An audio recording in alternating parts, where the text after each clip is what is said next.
Dear students, welcome to online classes. In this video, I would like to explain important features of monopoly market. So in earlier video, we discussed the meaning of monopoly market and some important definition. So monopoly is a market situation where there is a single seller who produce a product which has no close substitute. ಇವತ್ತಿನ ವಿಡಿಯೋದಲ್ಲಿ ನಾವು ಏಕಸ್ವಾಮ್ಯ ಮಾರುಕಟ್ಟೆಯ ಲಕ್ಷಣಗಳನ್ನು ನಾವು ನೋಡೋಣ. ಹಿಂದಿನ ವಿಡಿಯೋದಲ್ಲಿ ಏಕಸ್ವಾಮ್ಯ ಅಂದ್ರೇನು, ಅದರ ಕೆಲವು ಪ್ರಮುಖವಾಗಿರೋಂಥ ವ್ಯಾಖ್ಯೆಗಳನ್ನು ನಾವು ನೋಡಿದ್ವಿ. ಏಕಸ್ವಾಮ್ಯ ಅನ್ನೋದು ಒಂದು ಮಾರುಕಟ್ಟೆಯಾಗಿದ್ದು ಇಲ್ಲಿ ಒಬ್ಬನೇ ಉತ್ಪಾದಕ ಅಸ್ತಿತ್ವದಲ್ಲಿ ಇರ್ತಾನೆ.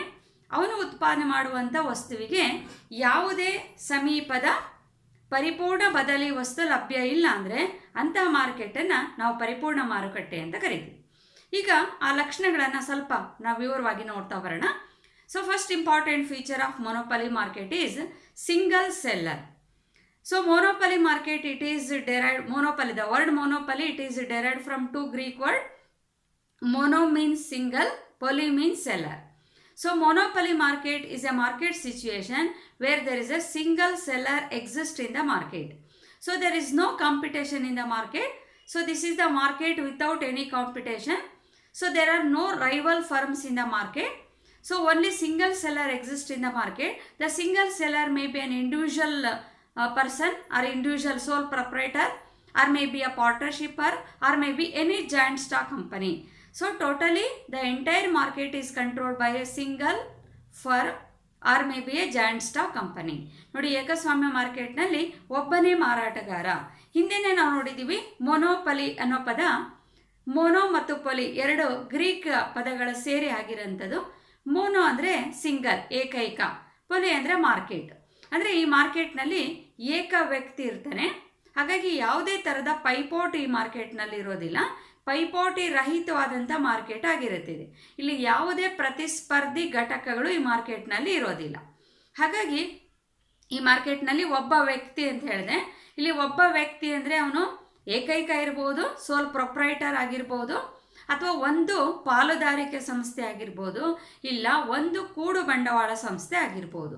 ಹಾಗಾಗಿ ಒಂದು ಸಂಸ್ಥೆ ಅಥವಾ ಒಬ್ಬ ವ್ಯಕ್ತಿ, ಒಂದು ಪಾಲುದಾರಿಕೆ ಸಂಸ್ಥೆ ಇಡೀ ಮಾರ್ಕೆಟ್ನಲ್ಲಿ ನಿಯಂತ್ರಣವನ್ನು ಹೊಂದಿತ್ತು ಅಂದರೆ ಅಂಥ ಮಾರುಕಟ್ಟೆಯನ್ನು ನಾವು ಏಕಸ್ವಾಮ್ಯ ಮಾರುಕಟ್ಟೆ ಅಂತ ನಾವು ಕರಿತೀವಿ. And second one is no close substitute. So in a monopoly market, monopolist produce a product which has no close perfect substitute in the market. So if there are substitutes are available in the market, so monopoly has no existence. ಅಂದರೆ ಇಲ್ಲಿ ಯಾವುದೇ ಸಮೀಪದ ಪರಿಪೂರ್ಣ ಬದಲಿ ವಸ್ತುಗಳು ಇರೋದಿಲ್ಲ. ಅಂದರೆ ಏಕಸ್ವಾಮ್ಯ ಉತ್ಪಾದನೆ ಮಾಡೋಂಥ ವಸ್ತುವಿಗೆ ಸಮೀಪದ ಪರಿಪೂರ್ಣ ಹತ್ತಿರದ ಬದಲಿ ವಸ್ತುಗಳು ಲಭ್ಯ ಇರೋದಿಲ್ಲ. ಹಾಗಂತ ಬದಲಿ ವಸ್ತುಗಳೇ ಇಲ್ಲ ಅಂತಲ್ಲ, ಬೇರೆ ಬದಲಿ ವಸ್ತುಗಳು ಇರ್ಬೋದು. ಆದರೆ ಏಕಸ್ವಾಮ್ಯ ಉತ್ಪಾದನೆ ಮಾಡುವಂತಹ ವಸ್ತುವಿಗೆ ಸಮೀಪದ ಪರಿಪೂರ್ಣವಾದಂಥ ಬದಲಿ ವಸ್ತು ಇರೋದಿಲ್ಲ. ಅಕಸ್ಮಾತ್ ಬದಲಿ ವಸ್ತುಗಳು ಲಭ್ಯ ಇತ್ತು ಅಂದರೆ ಅಲ್ಲಿ ಪರಿಪೂರ್ಣ ಮಾರುಕಟ್ಟೆ ತನ್ನ ಅಸ್ತಿತ್ವವನ್ನೇ ಕಳ್ಕೊಳ್ಳುತ್ತೆ.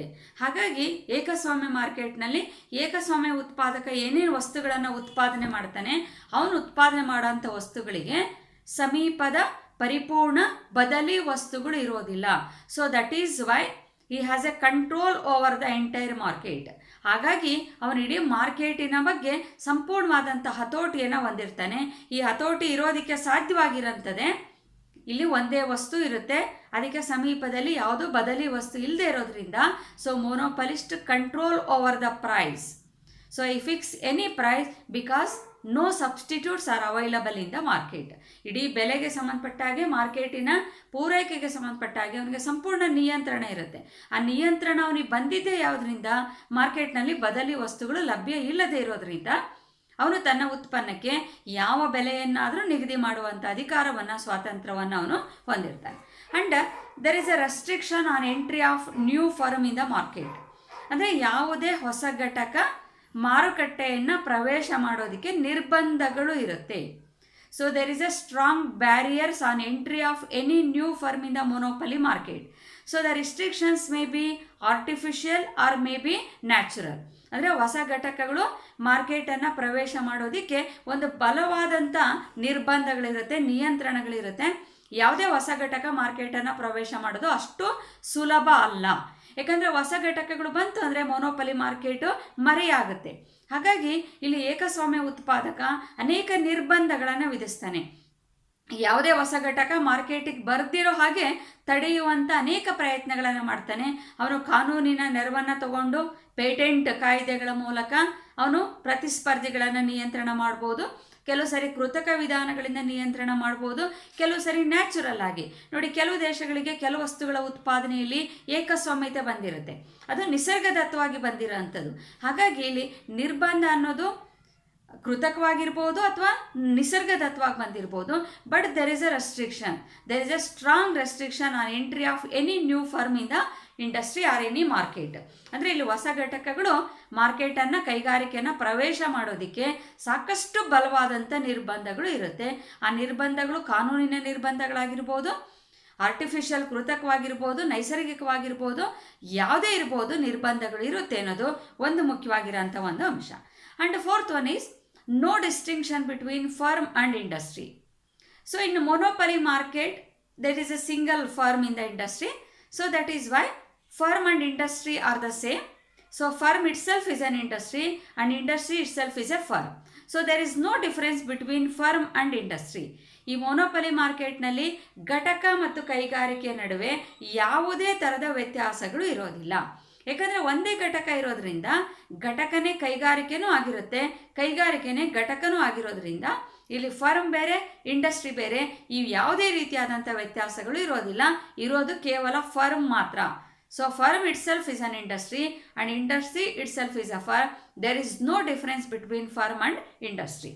And the price, so price it is fixed by the monopolist. That means monopolist is a price determiner. So he fix his own price. So he fix whatever may be the price because he is free to fix the price. The price may be uniform or may be discrimination. That means if a monopolist producer charge the same price to all customer, so that monopoly is known as simple monopoly. So the price is same, it is uniform. That monopoly is known as simple monopoly. So if monopolist charge different prices for different customer, it is known as discriminating monopoly. So monopolist may charge uniform price or may be discriminating price. So he charge uniform price, it is simple monopoly. So he charge discriminating price, it is discriminating monopoly. ಅಂದರೆ ಇಲ್ಲಿ ಬೆಲೆಯನ್ನು ನಿರ್ಧಾರ ಮಾಡೋದ್ರಲ್ಲಿ ಏಕಸ್ವಾಮ್ಯ ಉತ್ಪಾದಕನಿಗೆ ಸಂಪೂರ್ಣವಾದಂಥ ಸ್ವಾತಂತ್ರ್ಯ ಇರುತ್ತೆ. ಒಬ್ಬನೇ ಮಾರಾಟ ಆಗಿರೋದ್ರಿಂದ ಅವನು ಎಷ್ಟು ಬೇಕಾದ್ರೂ ಬೆಲೆನ ನಿಗದಿ ಮಾಡಬಹುದು ಅಂತ ಹೇಳ್ತೀವಿ. ಆದರೆ ಈ ಬೆಲೆ ಏಕರೂಪತೆಯಿಂದನಾದರೂ ಕೂಡಿರ್ಬೋದು ಅಥವಾ ತಾರತಮ್ಯದಿಂದನಾದರೂ ಕೂಡಿರ್ಬೋದು. ಅಂದರೆ ಇಲ್ಲಿ ಏಕಸ್ವಾಮ್ಯ ಉತ್ಪಾದಕ ಎಲ್ಲರಿಗೂ ಒಂದೇ ಬೆಲೆಯನ್ನು ನಿಗದಿ ಮಾಡಿದ್ರೆ ಅದನ್ನು ಸರಳ ಏಕಸ್ವಾಮ್ಯ ಅಂತ ಕರಿತೀವಿ. ಇಲ್ಲಿ ಬೆಲೆಗಳಲ್ಲಿ ವ್ಯತ್ಯಾಸಗಳಿತ್ತು ಅಂದರೆ ಒಬ್ಬೊಬ್ಬ ಗ್ರಾಹಕನಿಗೂ ಒಂದೊಂದು ಬೆಲೆಗಳನ್ನು ನಿಗದಿ ಮಾಡಿದ್ರೆ ಅಥವಾ ಮಾರ್ಕೆಟಿಂದ ಮಾರ್ಕೆಟಿಗೆ ಬೆಲೆಗಳು ವ್ಯತ್ಯಾಸ ಆದರೆ ಅದನ್ನು ನಾವು ತಾರತಮ್ಯದ ಏಕಸ್ವಾಮ್ಯ ಅಂತ ಕರಿತೀವಿ. ಈ ಎರಡೂ ರೀತಿಯಲ್ಲೂ ಇರ್ಬೋದು. ಯೂನಿಫಾರ್ಮ್ ಪ್ರೈಸ್ ಆದರೂ ಇರ್ಬೋದು ಅಥವಾ ಡಿಸ್ಕ್ರಿಮಿನೇಟ್ ಪ್ರೈಸ್ ಆದರೂ ಇರ್ಬೋದು. ಎರಡೂ ಥರದ ಬೆಲೆಗಳನ್ನು ನಿರ್ಧರಿಸುವಂಥ ಅಧಿಕಾರ ಇಲ್ಲಿ ಏಕಸ್ವಾಮ್ಯ ಉತ್ಪಾದಕನಿಗೆ ಇರುತ್ತೆ. ಅದರ ಜೊತೆಗೆ ಇನ್ನೊಂದು ಮುಖ್ಯವಾಗಿರೋಂಥ ಒಂದು ವ್ಯತ್ಯಾಸನ ನಾವು ನೋಡೋದಾದರೆ price maker. So monopolist charge the price, that means he is the price determiner. So he is the price maker. That means he is free to fix any price. But in real world, so monopolist either fix the price or fix the output. So when monopolist charge more prices, so he cannot fix the demand or output. So he fix the output, so he leave the prices to the marketplace. ಅಂದರೆ ಇಲ್ಲಿ ಬೆಲೆನ ನಿರ್ಧಾರ ಮಾಡ್ತಾನೆ ಅಂತ ಹೇಳ್ತೀವಿ. ಅಂದರೆ ಏಕಸ್ವಾಮ್ಯ ಉತ್ಪಾದಕ ಬೆಲೆಯನ್ನು ನಿರ್ಧರಿಸ್ತಾನೆ. ಅವನು ತನಗಿಷ್ಟ ಬಂದ ಬೆಲೆಯನ್ನು ನಿಗದಿ ಮಾಡುವಂಥ ಅಧಿಕಾರ ಅವನಿಗಿರುತ್ತೆ ಅಂತ ಹೇಳ್ತೀವಿ. ಆದರೆ ವಾಸ್ತವವಾಗಿ ಅವನು ಹೆಚ್ಚು ಬೆಲೆಯನ್ನು ನಿಗದಿ ಮಾಡ್ದ ಅಂದರೆ ಇಷ್ಟೇ ಮಾರಾಟ ಮಾಡಬೇಕು ಅನ್ನೋದನ್ನು ನಿರ್ಧಾರ ಮಾಡೋಕ್ಕಾಗಲ್ಲ, ಅದನ್ನು ಮಾರ್ಕೆಟಿಗೆ ಬಿಡಬೇಕಾಗುತ್ತೆ. ಅದೇ ಇಷ್ಟನ್ನೇ ಮಾರಾಟ ಮಾಡಬೇಕು ಅಂತ ಅವನೇನಾದ್ರು ನಿಗದಿ ಮಾಡಿದ್ರೆ ಬೆಲೆನ ಬೇಡಿಕೆ ಮತ್ತು ಪೂರೈಕೆಗಳು ನಿರ್ಧಾರ ಮಾಡೋದಕ್ಕೆ ಬಿಡಬೇಕು. ಅಂದರೆ ಬೆಲೆಯನ್ನು ನಿರ್ಧಾರ ಮಾಡಿ ಇಷ್ಟೇ ಪ್ರಮಾಣದ ವಸ್ತುಗಳನ್ನು ಮಾರಾಟ ಮಾಡ್ತೀನಿ ಅನ್ನೋ ತೀರ್ಮಾನಕ್ಕೆ ಎರಡನ್ನೂ ಅವ್ನು ಡಿಸೈಡ್ ಮಾಡೋಕ್ಕಾಗಲ್ಲ. So he cannot fix determine both price as well as output. So he may fix the price, leave the demand to the market or fix the output leave the prices to the market. ಅಂದರೆ ಇಲ್ಲ ಬೆಲೆಯನ್ನಾದರೂ ನಿಗದಿ ಮಾಡಬೇಕು, ಇಲ್ಲ ಬೇಡಿಕೆಯನ್ನಾದರೂ ನಿಗದಿ ಮಾಡಬೇಕು. ಇಷ್ಟೇ ಉತ್ಪಾದನೆ ಮಾಡಬೇಕು ಅಥವಾ ಇಷ್ಟೇ ಮಾರಾಟ ಮಾಡಬೇಕು ಅಂದಾಗ ಬೆಲೆಯನ್ನು ಮಾರ್ಕೆಟ್ ಶಕ್ತಿಗಳಿಗೆ ಬಿಡಬೇಕಾಗುತ್ತೆ.